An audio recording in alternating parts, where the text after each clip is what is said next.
Haleluya, amin. Dan haus ingin mendengarkan firman Tuhan. Yes, Tuhan amin. Yesus, kami mau duduk diam Tuhan untuk mendengarkan firman Tuhan. Kami mohon Tuhan, berfirman kepada kami Tuhan, kata-kata yang dapat kami mengerti Tuhan. Terima kasih Tuhan Yesus, terima kasih. Dalam nama Tuhan Yesus Kristus kami berdoa dan mengucap syukur. Haleluya. Sama-sama katakan amin. Kami silakan duduk Bapak Ibu. Shalom saudara, puji Tuhan. Apa kabar kita semua? Amin. Baik, kita kembali berjumpa di dalam ibadah kita. Dan kita bersyukur kita boleh ada sampai hari ini oleh karena kebaikan kasih daripada Tuhan. Mari saya ajak Bapak Ibu Saudara buka di dalam 1 Tesalonika 5 ayat yang ke-23. Di dalam 1 Tesalonika 5 ayat yang ke-23, saudaraku, ya. Mari saya akan bacakan buat kita perhatikan dengan seksama. Demikian bunyi firman Tuhan. Ayat 23 1 Tesalonika pasal yang 5. Semoga Allah damai sejahtera menguduskan kamu seluruhnya, dan semoga roh, jiwa, dan tubuhmu terpelihara sempurna dengan tidak bercacat pada kedatangan Yesus Kristus Tuhan kita. Nah saudaraku, saya percaya bahwa di dalam Alkitab saudaraku memberitahukan kepada kita yang namanya kedatangan Tuhan, saudara.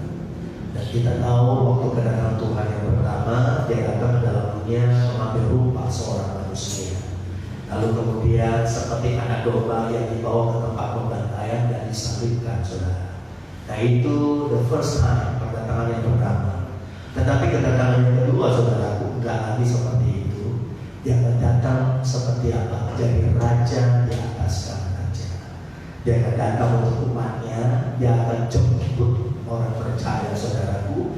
Karena rumah kita bukan di dunia. Kita hanya sementara di dunia ini. Ibarat kata kita seperti orang musafir, saudara. Ya, kita pengelana. Ya, ibarat kata saudaraku, kita hanya sementara di dunia ini. Oleh karena itu Tuhan waktu datang yang kedua kali, saudaraku, dia akan bawa kita, dia akan jemput kita, saudaraku. Kenapa? Saudara ingat waktu Tuhan Yesus naik ke sorga, apa yang Tuhan lakukan di sorga? Dia siapkan tempat, dia sediakan tempat untuk saudara dan saya. Makanya berapa kali, berulang-ulang kali saya katakan kepada anak Tuhan, rumah kita bukan di dunia, kita hanya sementara di dunia. Kalau begitu rumah kita di mana? Rumah kita ada di sorga. Dan rumah kita kekal dan abadi. Nah, itu yang perlu kita baik-baik. Ini yang perlu kita camkan baik-baik. Nah, di dalam 1 Tesalonika 5 ayat yang ke-23 dikatakan, semoga Allah damai sejahtera menguduskan kamu seluruhnya, dan semoga roh, jiwa, dan tubuh kita terpelihara sempurna dengan tidak bercacat. Kenapa, saudaraku? Pada kedatangan Tuhan Yesus Tuhan kita. Jadi kita artinya begini, roh, jiwa, tubuh kita. Manusia itu dari 3 bagian, saudaraku, ya. Yang badan yang kelihatan ini namanya tubuh, badan yang bisa dipegang, saudara, ya. Lalu di dalam yang kedua, bagian kedua itu jiwa. Jiwa itu ada di dalam perasaan kita. Makanya kita bisa lapar, kita bisa haus, kita bisa menangis, kita bisa tertawa, saudaraku, itu bagian dari jiwa, ya. Nah, yang ketiga yang lebih dalam lagi adalah roh. Waktu orang meninggal, yang meninggal apanya? Tubuhnya yang meninggal. Tubuhnya udah kaku, terbujur kaku, ya kayak patung. Tapi roh kita nggak bisa meninggal. Roh kita itu ibarat kata hidup selama-lamanya. Makanya waktu Adam diciptakan oleh Tuhan, dibentuk dari tanah liat, dia masih seperti patung, saudara. Tapi ketika Tuhan hembuskan nafas Tuhan masuk ke dalam tubuh Adam, nah itu jadi roh. Nah roh itu yang menghidupkan kita. Jadi saudaraku, roh, jiwa, tubuh ini adalah 3-in-1, 3 paket dalam satu, gak bisa dipisah-pisahkan. Nah ketika seorang meninggal, saudaraku, yang meninggal apanya? Tubuh dan jiwanya. Tetapi rohnya, saudaraku, rohnya tetap ada. Nah oleh karena itu Bapak Ibu yang sangat dikasihi oleh Tuhan, ya kita percaya Alkitab memberitahukan kepada kita, ketika seseorang dia meninggal, rohnya kemana? Nah, saya mau katakan, saya mau ingatkan ingatan saudara pada pagi hari ini, rohnya hanya menuju kedua tempat.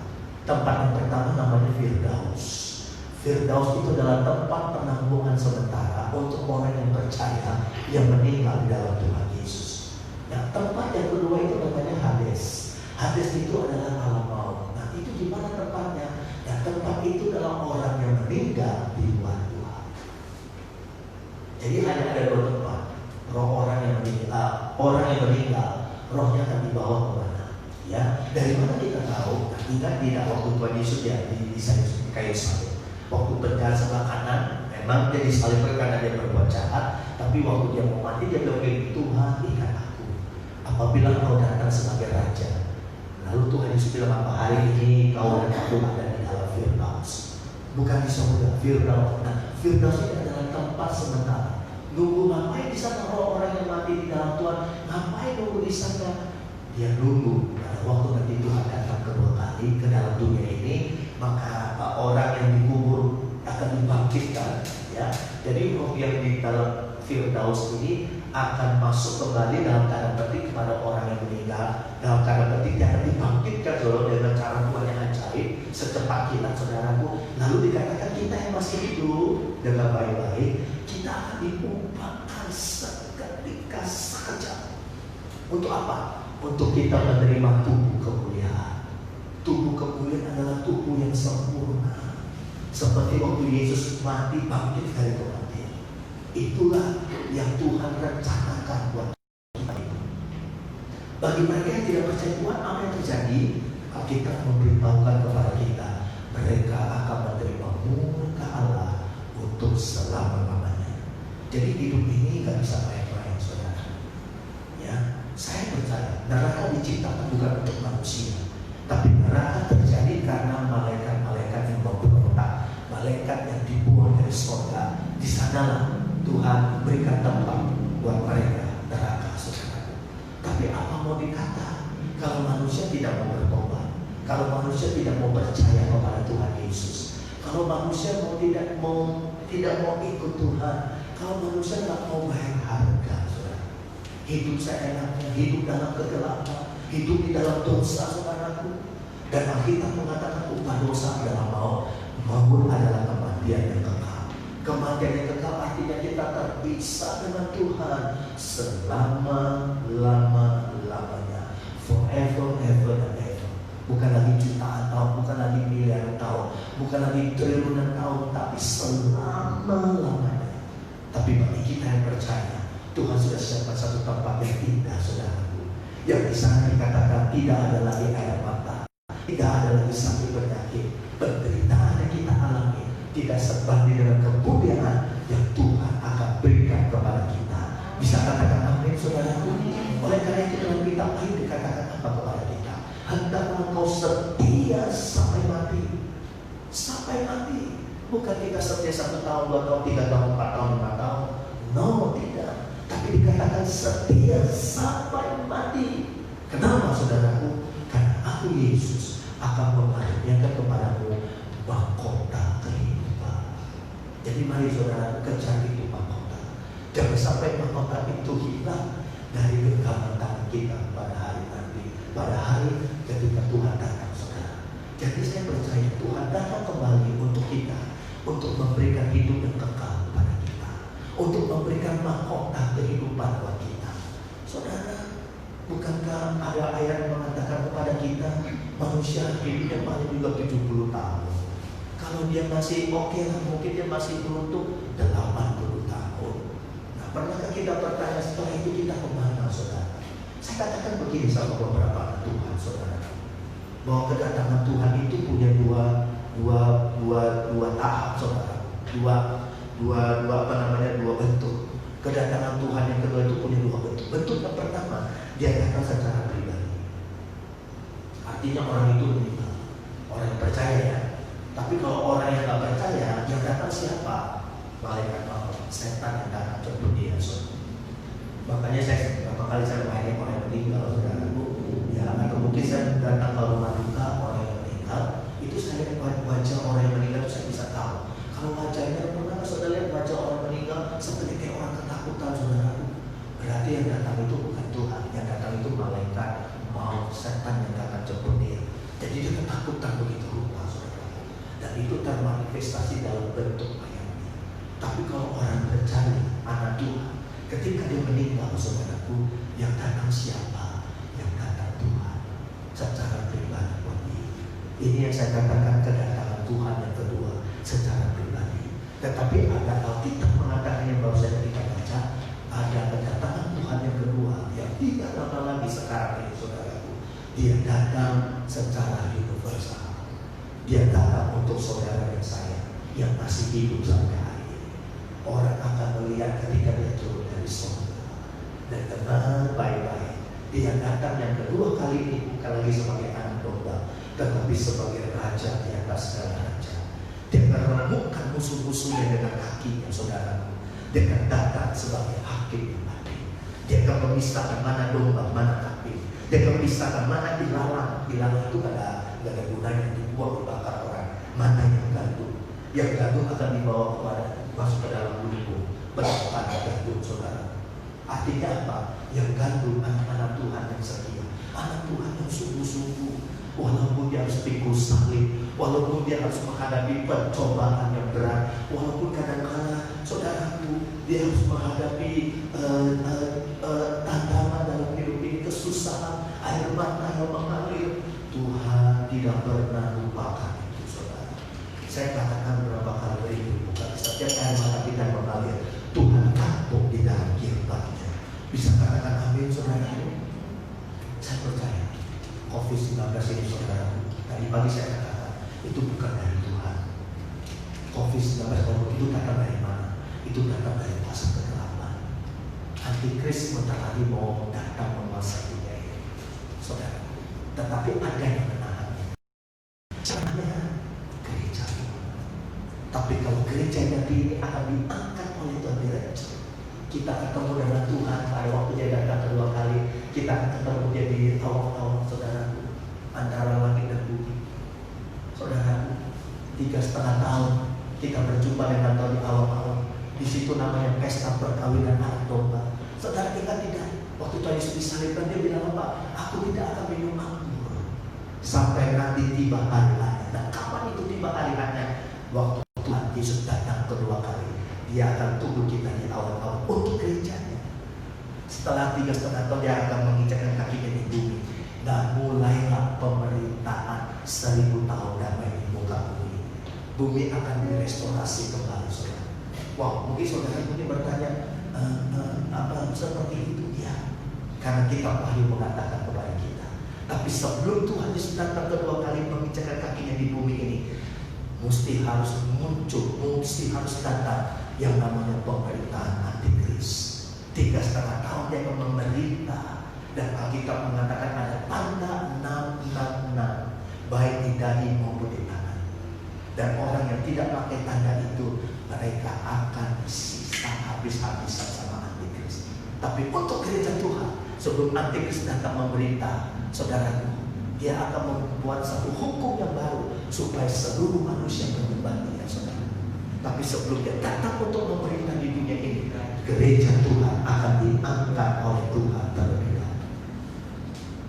Oleh karena itu, mari Bapak Ibu Saudara yang sangat dikasihi Tuhan, untuk supaya kita bisa nanti di rapture oleh Tuhan, Alkitab bilang apa? Semoga roh jiwa tubuhmu kudus, tak bercacat menjelang kedatangan Tuhan, saudara. Bahkan dikatakan dalam ayat yang lain, hiburkan satu dengan yang lain. Jadi mari saudara, walaupun mungkin engkau hari ini sedang menghadapi tantangan yang berat, walaupun mungkin engkau hari-hari ini lagi sedang, ya ini new normal, saudara. Artinya normal yang baru. Yang kemarin-kemarin sebelum COVID, wah kita bisa bebas, ya segala macam kita bisa lakukan. Sekarang udah nggak bisa. Ya karena orang kita mesti pakai masker, kita mesti jaga jarak, saudara. Karena memang sampai hari ini itu virus belum ada obatnya, saudara. Ya, kenapa orang bisa sembuh? Ya karena mungkin fit, ya saudara. Imunnya bagus, saudara. Tapi kalau dia nggak fit, imunnya nggak bagus, dia akan ngedrop, Bapak Ibu Saudara. Tapi satu hal yang saya sampaikan kepada Bapak Ibu Saudara, bahwa ini adalah tanda-tanda zaman. Ya, bukan berarti saya sebagai hamba Tuhan, saya takut, tapi saudara tidak. Tapi saya beritahukan kepada kita, saya berdosa kalau saya tidak memberitahu kepada Bapak Ibu Saudara mengenai kedatangan Tuhan yang sudah sangat dekat. Saya mesti kasih tahu kepada Bapak Ibu. Supaya apa? Supaya kita prepare. Supaya kita berjaga-jaga. Supaya kita siap, saudara. Jangan sampai pada waktu nanti Tuhan Yesus datang, kita ini tertidur. Jangan sampai nanti ketika tanda-tanda Tuhan datang, saudaraku, kita dalam tanda petik hati iman kita terpuruk. Jangan, saudara. Ingatkah saudaraku, ada satu ayat bilang begini sama kita, waktu nanti anak manusia datang kembali ke dunia, adakah dia menjumpai iman di dunia ini? Jadi apa modal kita untuk supaya nanti kita bisa diangkat oleh Tuhan, untuk supaya kita bisa berjumpa dengan Tuhan, supaya dia datang bukan menjadi hakim, bukan menjadi apa namanya menghakimi, tapi dia datang menjadi juru selamat kita, saudaraku. Maka satu-satunya yang kita harus pegang baik-baik adalah iman percaya kita, saudara. Hidup di dalam terang, bukan di dalam kegelapan. Mari Bapak Ibu yang sangat dikasihi oleh Tuhan, ini waktunya Tuhan lagi sedang mensterilisasi kehidupan kita, saudara. Saya katakan tadi sama Kapten Nigara pertama, COVID ini bukan dari Tuhan. Kenapa? Karena ada seorang pendoa syafaat dari Amerika. Dia mendapatkan pewahyuan, dia mendapatkan semacam kayak peningkatan bahwa COVID ini bukan dari itu. Kalau bukan dari itu, dari mana Bapak Ibu? Berarti dari kuasa kegelapan, saudara, yang lagi sedang mengincar manusia. Dan ini terjadi bukan satu negara, tapi seluruh dunia. Saya berpikir bodoh-bodoh lah Bapak Ibu. Kalau nanti itu vaksin ditemukan, lalu seluruh dunia harus beli, saudaraku, keuntungan sangat besar buat pabrik itu vaksin. Lalu kemudian Bapak Ibu, ya andai kata harus ada bargaining, ya harus ada tukar barter, saudaraku, bargaining, tawar menawar. Andai kata begini, saya berpikir bodoh-bodoh lah Bapak Ibu. Boleh kamu beli vaksin saya supaya kamu gak kena COVID ini, tapi kamu harus menyembah, ibarat kata menyembah aku. Wah, manusia pasti takut, saudaraku, dan karena nanti daripada saya kena COVID, mendingan gak apa-apa lah saya beli aja, atau mungkin saya ambil aja itu, tapi gak apa-apa lah saya menyembah si air. Ini saatnya Bapak Ibu. Pilihan tangan kita bukan? Ini saatnya Bapak Ibu. Apalagi kita takut-takuti Bapak Ibu. Wah, kalau kamu gak dikasih vaksin ini, kamu siap-siap nanti akan mengalami kematian. Manusia pasti berbuat. Andai kata pun kalau dia dijual berapa harga pun dibeli, saudara. Saya berpikir bodoh-bodoh Bapak Ibu. Artinya apa? Bahwa dia gampang dikuasai. Tunduk. Contohnya itu aja Bapak Ibu. Oh, vaksinnya misalnya gini, jajan. Oh, punya vaksin ini. Ini vaksin buat COVID. Ketemu udah, oh ketemu. Dan riset segala macam, betul. Lalu jajan bilang, oh kasih saya om. Hera bilang, oh kasih saya om. Ya, saya kasih kamu berdua. Tapi dengan satu catatan, jual nyawa kepada. Atau mungkin saya minta sesuatu, kalau dia nggak ada, dia pasti kerusakan ada. Atau mungkin sembah itu instan. Kalau iman kita nggak kuat, kita pasti akan lihat apa-apa yang penting saya selamat. Nah Bapak Ibu, ini saya berpikir bodoh-bodoh Bapak Ibu. Artinya apa? Dengan gampang nanti dunia tunduk di bawah kaki seseorang tersebut. Bisa tangkap Bapak Ibu? Ini tanda-tanda zaman, saudara. Makanya dikatakan apa? Supaya tadi disampaikan oleh firman Tuhan, Allah damai sejahtera memutuskan kamu seluruhnya, roh jiwa tubuh terpelihara sempurna dengan tidak bercacat. Pada waktu kapan? Pada waktu kedatangan Tuhan. Artinya mulai sekarang kita harus jaga hidup kita dengan baik. Sama seperti sekarang kita menghadapi ancaman pandemi, kita harus cuci tangan, kita harus pakai masker, kita harus jaga jarak, saudara. Ya, kita kalau ada rame-rame kita jangan ngumpul-ngumpul, maka kita dibikin seperti ini peraturan. Untuk apa? Supaya kita memutus mata rantai penyebaran virus itu. Bapak Ibu yang sangat dikasih Tuhan. Artinya apa? Kita berjaga-jaga. Bahkan ada satu pendapat herd immunity. Artinya apa? Yang kuat yang bertahan. Saudara, tapi saya percaya kita anak Tuhan. Tuhan adalah sumber pemelihara dalam hidup kita. Kita berikan tepuk tangan kepada Tuhan. Makanya ayo Bapak Ibu, Ini waktunya kita bangun iman rohani kita lebih kuat lagi sekarang. Ya, sebelum engkau melakukan aktivitas, Bapak Ibu, Saudaraku, sebelum engkau bangun turun dari tempat tidurmu, ambil waktu 5 menit saudara berdoa pada hari itu, pagi itu, minta Tuhan proteksi kita sepanjang hari. Berdoa siapa itu bilang di COVID bukan dari Tuhan. Artinya dari mana? Dari kuasa Tuhan. Ibarat kata ini dalam musuh yang tidak kelihatan saudara. Dan memang ini harus terjadi. Karena tanda-tanda sebelum Tuhan Yesus datang kedua kali akan terjadi kelaparan. Singapura aja, negara yang paling kaya di dunia, berapa minggu lalu dia umumkan bahwa negara mereka mengalami krisis ekonomi yang belum pernah terjadi selama Singapura berdiri merdeka dari satu negara. Singapura, saudara. Indonesia kita nggak tahu. Makanya kita berdoa Bapak Ibu. Tapi tanda-tanda zaman mengatakan, tapi firman Allah mengatakan 1000 boleh jatuh sampai kiri, 10.000 boleh jatuh sampai kanan. Tapi itu tidak menimpa engkau. Saya percaya, 1000% saya percaya. Kita kalau jadi anak-anak Tuhan yang sungguh-sungguh, maka Tuhan akan memelihara hidup kita. Kita berikan kepada Tuhan. Mari kita akan berdiri, saudara. Oh, kita mau sembah Tuhan. Kita mau datang kepada Tuhan pada pagi ini. Mari angkat tanganmu, saudaraku, angkat tanganmu. Haleluya. Haleluya, haleluya, haleluya, haleluya. Jangan pernah kau putus asa. Hiburkan satu dengan yang lain. Tuhan sudah semakin dekat datang, saudaraku. Dia akan datang untuk membawa kita nanti ke rumah yang Tuhan sudah siapkan. Inilah penghiburan buat kita. Oleh karena itu mari jaga hidupmu baik-baik selama kita di dunia ini. Masalah, tantangan, percobaan kita akan lewati karena Tuhan tidak pernah meninggalkan kita. Dia kirim rohnya untuk bersama-sama dengan kita. Hidup kita di dalam hidup kita. Jikalau ada pagi ini engkau yang sedang menghadapi mungkin kekecewaan, tiada pengharapan, mari saudara angkat wajahmu, angkat mata hatimu, lihat kepada Yesus. Oh, haleluya, haleluya, haleluya, haleluya. Amin, amin.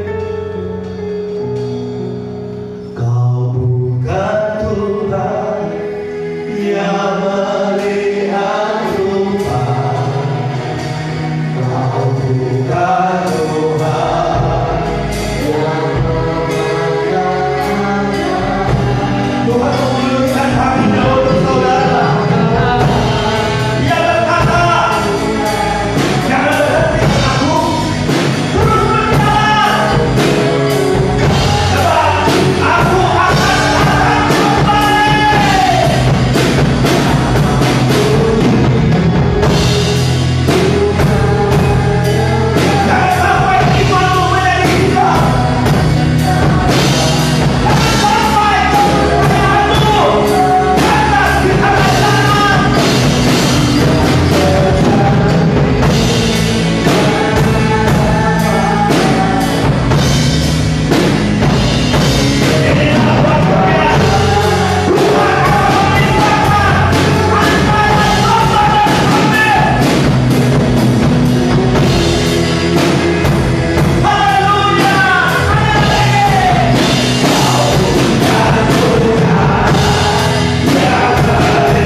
Terima kasih Tuhan.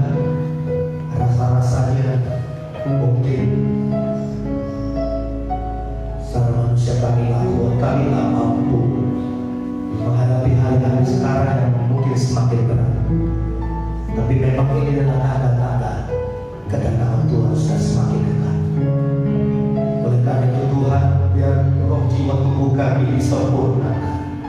Kami berjumpa dengan Tuhan nanti pada saat Tuhan datang turun dari surga menjemput kami.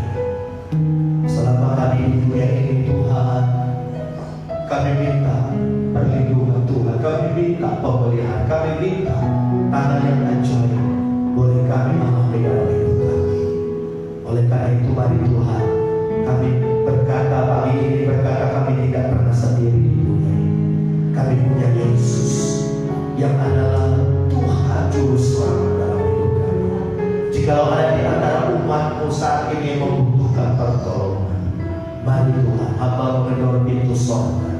Bukakan pintu berkat, bukakan pintu pemulihan, bukakan pintu kesembuhan, pintu keselamatan, pintu mujizat untuk kami pada saat ini. Thank you Jesus. Terpuji bagi nama Tuhan. Kami terima kebenaran firman-Mu dan kami percaya orang-orang yang berharap bersandar kepada Tuhan, Tuhan tidak akan biarkan jatuh sampai tergeletak. Di saat kami tidak berdaya, di saat itulah kami memandang kepada Tuhan, dan Tuhan mengulurkan tangannya yang ajaib untuk menolong kami, menguatkan kami yang lemah, menghibur kami yang susah, mencukupkan, memberkati kebutuhan kami. Dan kami dengan setia menanti kedatangan Tuhan untuk kami diangkat oleh Tuhan, dan kami akan tinggal bersama dengan Tuhan di surga untuk selama-lamanya. Dalam nama Tuhan Yesus bersama-sama kita berkata, amin.